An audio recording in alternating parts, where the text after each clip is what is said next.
अस्सलाम वालेकुम स्टूडेंट्स आज की वीडियो में हम रॉड्स एंड कोन्स को डिफरेंशिएट करेंगे।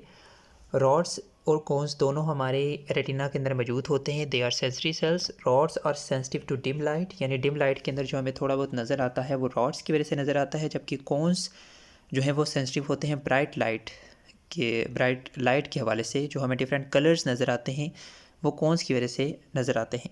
इसके बाद जो रॉड्स होते हैं, रॉड सेल्स होते हैं, वो रॉड शेप होते हैं, जबकि जो कोन्स होते हैं वो इस तरह से कोन शेप होते हैं। ठीक है, ये इस तरह से रॉड शेप होते हैं।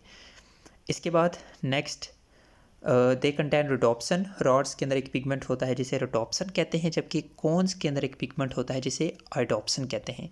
इसके बाद rods do not give colour vision. इनकी वजह से कलर विजन जो है वो नहीं होती। इनकी वजह से सिर्फ हम डिम लाइट में देख पाते हैं, जबकि कोन्स कलर विजन के लिए रिस्पॉन्सिबल होते हैं। रॉड्स की डेफिशिएंसी की वजह से या रोडोप्सन की डेफिशिएंसी की वजह से या रॉड्स के अंदर डिफ़ॉल्ट की वजह से नाइट ब्लाइंडनेस हो सकती है, जबकि कोन्स के अंदर किसी मसले की वजह से कलर ब्लाइंडनेस हो सकती है।